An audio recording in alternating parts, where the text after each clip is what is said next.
मैं जो कहता हूं वो एक दर्द है जो लोगों के सामने खोल कर रख देता हूं। ना मेरे पास अल्फाज और ना तकल्लुम का तर्ज, हमारे पास बने बनाए अल्फाज नहीं, ढंग भी नहीं है, लेकिन उम्मत मुस्तफ़ा सल्लल्लाहु तआला अलैहि वसल्लम का एक दर्द सताता है जिसको हम कह जाते हैं, और इस आस के साथ कहते हैं कि हमारी जिंदगी के अभी अय्याम कितने बाकी हैं पता नहीं, जब तक आजादी है कह लो और हुजूर पाक सल्लल्लाहु अलैहि वसल्लम की इस उम्मत तक अमानत पहुंचा दो।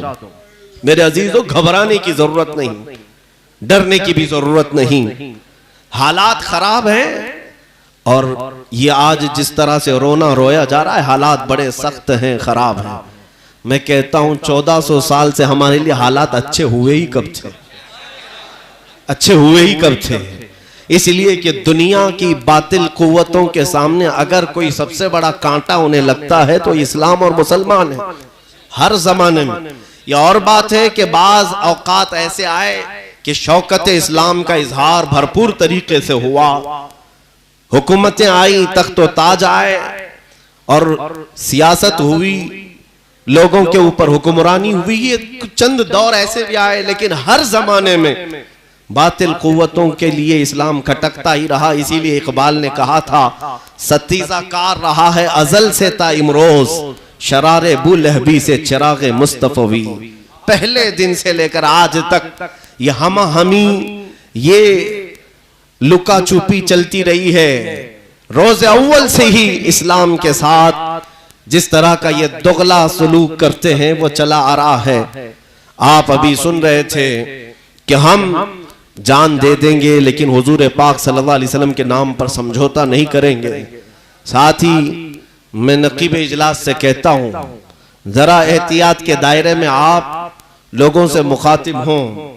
यकीनन आज आपके ऊपर जिस तरह से नजर हुकूमत और उसके कारिंदे जमाए हुए हैं, ये कोई ताज्जुब की बात नहीं है। मुसलसल उलमा के पीछे टीमें लगाई गई हैं कि ये आतंक को बढ़ा रहे हैं, ये भड़का रहे हैं, वर्गला रहे हैं।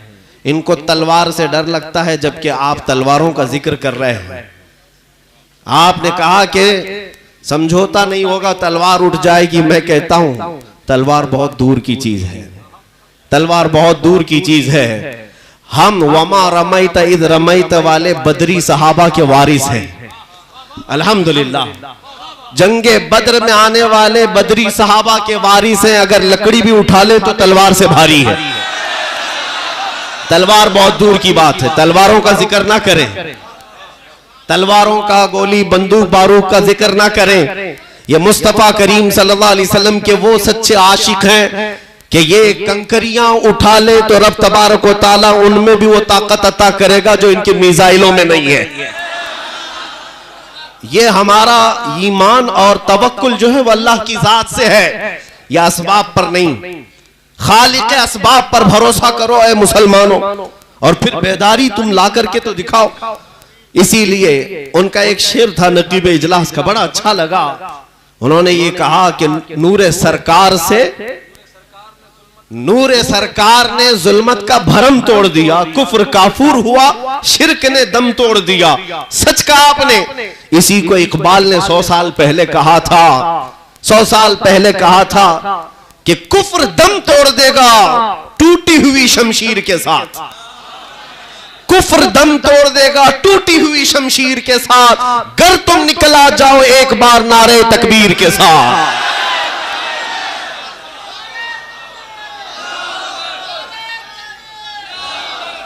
मेरे अजीजों, तुम क्या समझते हो? तुम अल्लाह तबारक व तआला की वो चुनिंदा कौम हो जिसको कुरान लक़ब दे रहा है खैर उम्मतिन। तुम पूरी कायनात में सबसे बेहतरीन उम्मत हो। और रब ताला फरमाता है कान हक़्क़न अलैना नस्रुल मुमिनीन, हमने अपने ऊपर लाजिम कर लिया है कि ईमान वालों की मदद करेंगे। मदद तुम्हारे साथ है अल्लाह की। और रसूल करीम सल्लल्लाहु तआला अलैहि वसल्लम जब गारे सौर में थे, कुफ्फारे मक्का ढूंढते ढूंढते गारे सौर तक पहुंच गए। हिजरत का वाकया मालूम होगा जब हुजूर पाक सल्लल्लाहु अलैहि वसल्लम सिद्दीक़ अकबर के साथ तन्हा है और 100 से ज्यादा कुफ्फार मुशरिकीन हुजूर का पीछा करते हुए वहां तक पहुंच गए। जब गारे सौर के करीब उनके कदमों की आहट आई तो सैयदना अबू बकर सिद्दीक रज़ी अल्लाह ताला अन्हु घबराने लगे। मेरे मुस्तफ़ा करीम सल्लल्लाहु अलैहि वसल्लम ने एक जुमला फरमाया था, उस जुमले को कुरान में भी अल्लाह ने बयान फरमाया। अबू बकर सिद्दीक के सीने पर हाथ रखकर अल्लाह के रसूल ने यूं कहा, ला तहज़न इन्नल्लाह माना। अबू बकर घबरा मत, अल्लाह हमारे साथ है, अल्लाह हमारे साथ है।